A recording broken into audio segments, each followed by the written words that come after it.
Hello, my name is Janice Walker. I'm a member of the local League of Women Voters in Great Bend, Kansas. I'm part of the State Centennial Committee.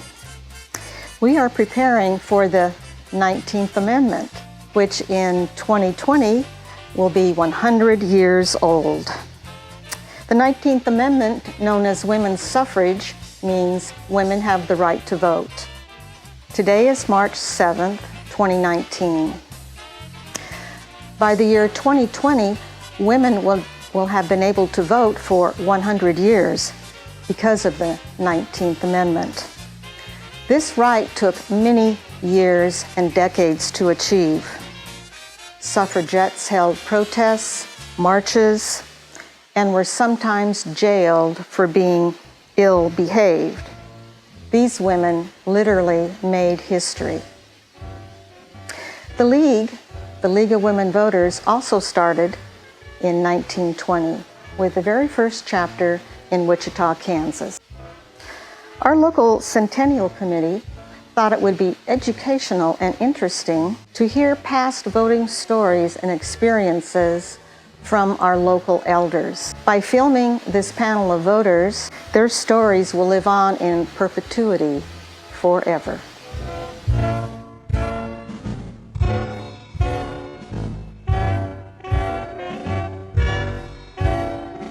I voted for Nixon. Oh, okay. Yes, That was your first time. yes. And that was in 1960? 9. 69. Yes. 69. Okay. Yeah, well, Yeah. Okay. And was that, were you new to voting at that time? Yes, I was. Yes. It was Okay. my first time. Yes. Very well. Okay, Yeah. good deal. And Dave, how about you? well, my first one was Eisenhower, the Eisenhower election. Okay. Yeah, and I think I'm like Delbert mentioned a while ago, I've voted every presidential election since then, I think. Okay. And Delbert, we were talking earlier, you take great pride in the fact that you voted for, since you're 21. Yeah, And do you remember who you voted, what election you voted for first? well, it had to be Eisenhower Okay. because I wasn't quite old enough to vote for Truman. Okay. He Okay. was one of my favorite, but Yeah. well, you had to be 21. That was it. We were Democrats, and I would hear my dad talk about politics every now and then. He was an avid reader of the paper and followed politics and things like that. But I didn't get into it until, gosh, I was married and had, I don't know, I was a mother, I know that. Earliest memory is in college. Okay. I started in 1967, and by 1968, Robert Kennedy was running, and I thought he would be a good president. Yeah. And there was a campaign office in town and some good-looking campaign guys. And so my girlfriends and I, we got together with the campaign, and I actually knocked on doors. I was in Fremont, Nebraska, Midland Lutheran College, small college, sister college to Bethany College in Lindsborg. Okay. But I traveled as far as Wahoo, miles outside of Fremont, to knock on doors to campaign for Robert Kennedy. And unfortunately, later, he was killed. And that was a very, heartbreak. very sad time. His brother was killed prior to him, and after Robert Kennedy's death, Martin Luther King Jr. died. So it was a tough time in college during those late 60s, early 70s. Vietnam War, the draft. It was a turbulent time. Well, I remember voting for Kennedy. I don't Okay. know, I might have voted before that, but that was outstanding, I think, for me. Okay. Yeah. I was 19 when I married, and I didn't get to vote for 2 years. But we were living in Massachusetts, and John F. Kennedy was running for the first time, and I voted for Kennedy. All right. My own story was I was turning 21, but I was living in essentially San Antonio, Texas by then, you know, and I'd turned 21. And I wasn't sure that we were going to get back to Kansas so that I could register to vote because, you know, you couldn't register until you were 21 at that time. And so I went down and registered to vote in San Antonio, Texas. And because it was my first time, I did not have to pay the $2 poll tax. It was $2. $2. Oh. But you know what? $2 was a lot of money for a lot of people. Then, of course, the former Attorney General would have, or Secretary of State would have loved this. Then we did get back to Kansas before the election. So I re-registered in Kansas. So I was registered in two states in the beginning. I only voted in one, however. Okay, gotcha.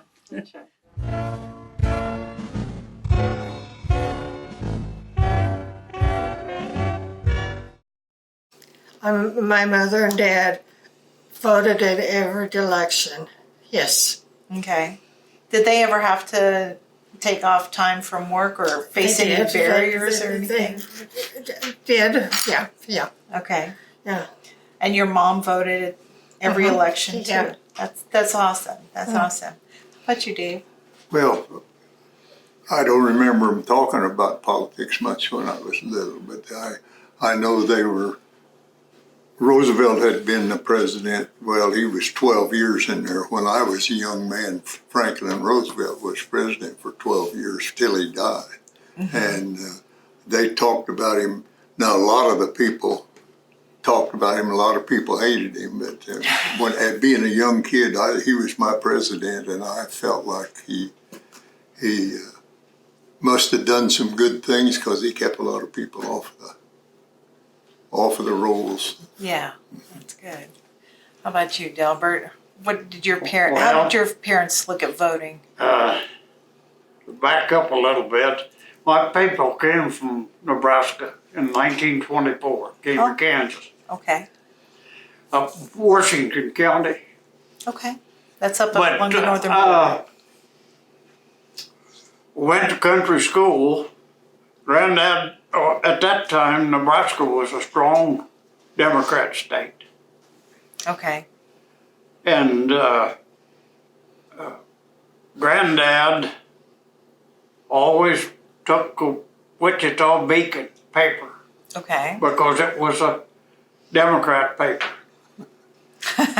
He never had Topeka paper in the house. Gotcha.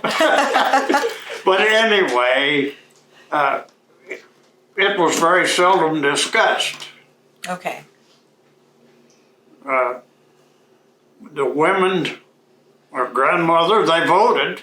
I know they did. But, kids in those days were to be seen and not heard. Gotcha. Well, yes, my father and mother, they talked about voting quite a lot. They were very much in the civic, they liked, what was going on partially. But there was a problem with voting during that time that I was growing up.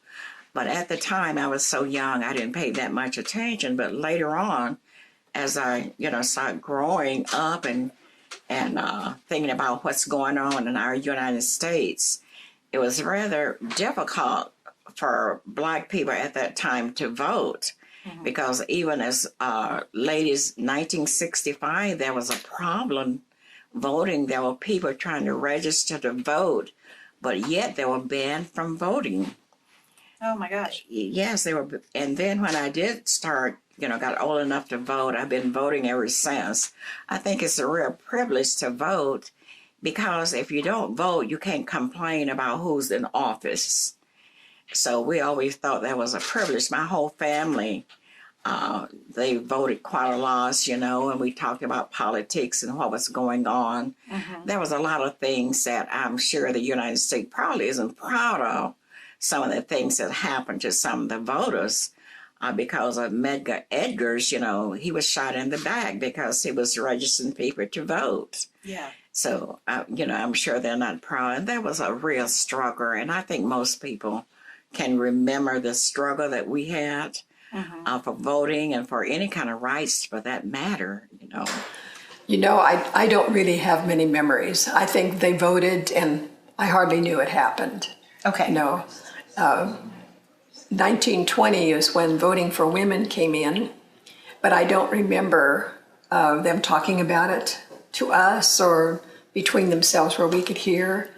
I do think that probably given as a pretty patriarchal family, that most likely my father said who will be voting for, but I wouldn't know that for sure. Well, when I was sifting through what I call genealogy, it's all the mess in my office that, I discovered that my grandmother my paternal grandmother had registered when she was 83 or 85 for the first time. And then my daughter and I had to think, why would she have registered to vote at that pretty advanced stage, my age now, Yeah. And we said, aha, that my uncle was running for county attorney that year, and I bet the whole family gathered up, hustled grandma down to register to vote, and I'm sure she voted for her son one time. So, Okay. I did not find any evidence of my grandparents voting at all. I don't know if they did or did not. And so, but I have distinct memories of the day that President Roosevelt died. We had gone over to Holyrood and we heard on the car radio. And I sat down and wrote a poem about. I wish I would have saved it. Oh, Barbara. Because I used to like to write poetry, and I wrote this poem about what a great President Roosevelt was. And it was the day that he had died, and so. What day? Oh, definitely. My parents voted all the time. One of my early memories is my mother was so excited about President Eisenhower being elected that she called my dad at work, which was an unknown thing. Really? To happen. And so I knew it was really important. But of course, Dad was a veteran of World War II, and he respected General Eisenhower tremendously, and they were both very excited about that. Rose, your family also had some difficulties with being able to vote, but not so recent. It was back in the early days before women got the right to vote. Well, my grandmother was very, very fortunate. She was a Scottish immigrant, came to Wyoming and married my grandfather and was an American citizen. And so because she lived in Wyoming, women have always been able to vote in the state of Wyoming. In fact, they were the first state to grant women the right to vote. And so voting, of course, was a very, very important thing. And in our family also, there was just never a question that wasn't something you were going to do. But my great-grandmother, who lived in Oklahoma, was an American Indian. And because she was on the roll as an American Indian, she was not considered an American citizen until 1924. And so the American Indians did not have the right to vote because they were not considered American citizens. But they're mostly, when I was growing up, it was not polite to talk about politics at the dinner table or when company came. So we didn't have much discussion of politics in my family, simply because it was not a polite thing to do. And I'm sure the other ladies will remember that also being a definite no-no, that you did not discuss politics. But I guess that's changed a little bit, where hopefully we need to have civil discussions about politics these days. And quite often in families that doesn't happen. But I guess I was raised a Republican because basically I came from a Republican area, and Kansas tends to be very Republican. But like I said, I don't think I have ever voted a straight ticket. I was always told when I was a kid that if you're going to argue, don't argue about politics and religion, because you can't have winners in any of that stuff. So.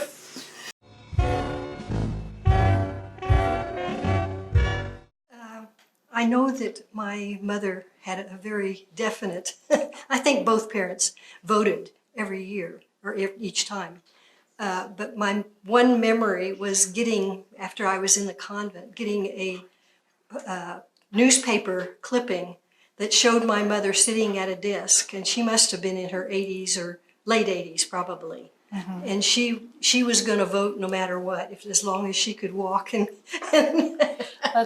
so she was at a desk doing her voting because it was difficult for her to stand at the poll and in the booths. Well, I'm not sure she voted, but I know she talked about it a lot. I think my father probably voted because he was very civic-minded as far as voting, and he thought it was a real privilege. But as I said before, there was time they were banned, and then they had to pay poll tax, and beside paying poll tax, you had to fill an application. Mm-hmm. And they asked these person that was just, like how many bubbles in a bar of soap and how high it's up and all of that. Okay. If you read back, you find all these things is in history. It was a little farther back, maybe in probably the 50s and the first of 1960 and so on, Mm-hmm. And you think your mother maybe felt a little bit intimidated about that? I'm sure she did. I'm sure. Yeah. Because as I said before, they have these meetings to try to decide whether it was safe to go to the polls and vote. It seemed un-American, but when you think back you also would have to go back a little farther, like in slavery and what happened back during that time. And I know America's not proud of that now, but that's just part of American history. Right. And sometimes we try to keep it in the history and not bring it forward.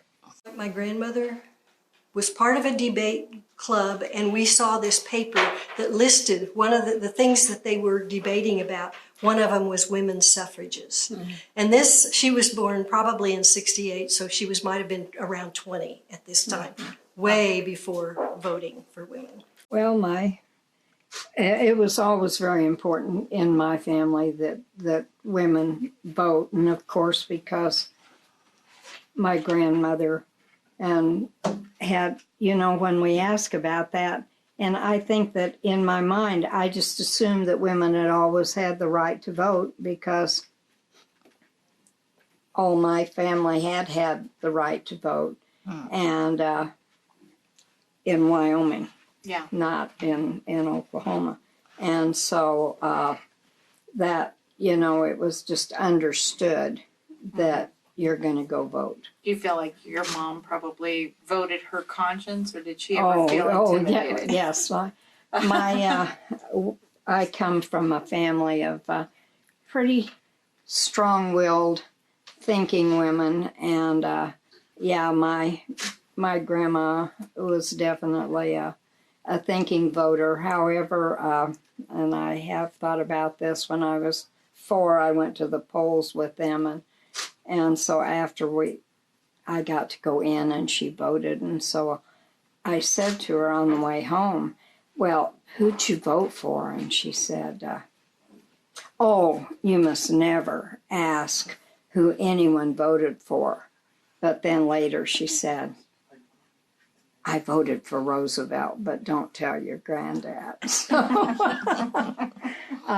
So yeah, we've always done that. And yeah, I don't think probably anyone ever told my grandmother or my mother who they should vote for. If they did, she'd just vote however she wanted to anyway. So yeah.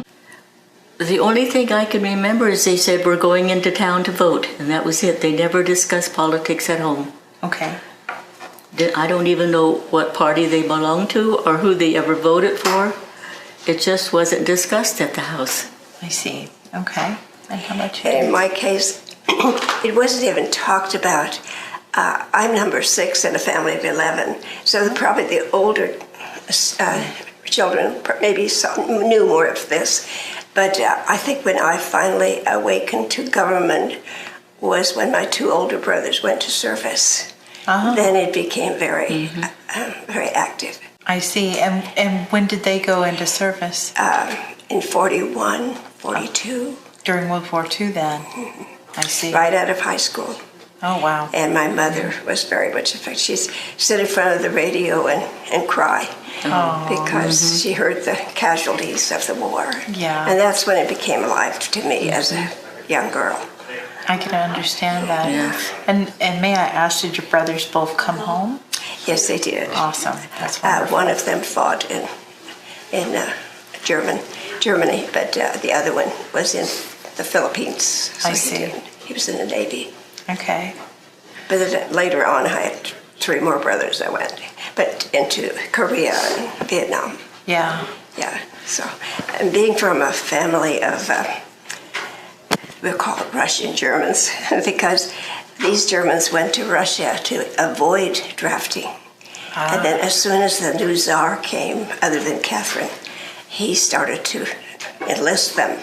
And so then they came to America. Yeah. So they were pacifists. And so I remember our neighbors, which were our cousins, who tried to avoid draft. And my mother and father always said, that isn't right. We have to do our share.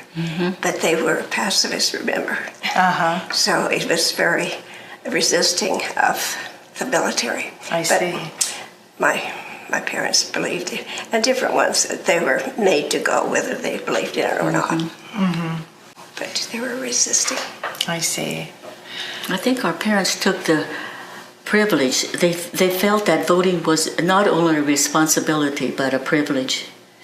So they did it just because they knew they were supposed to. Well, one of my earliest memories about voting was when I was in grade school. My mother almost always worked the polls, and my sister and I were given instructions about where we were supposed to go because she would not be home when school was out. I can vaguely remember that, but what I remember the most was listening to my father and my grandfather argue politics. And my grandfather was one of those people that would always take the opposite side no matter what. But my grandfather was a very strong Democrat. Okay. And my grandmother was a much quieter Republican. And I think probably for their over 50 years of marriage, they probably canceled out each other's vote almost every time they went to the polls.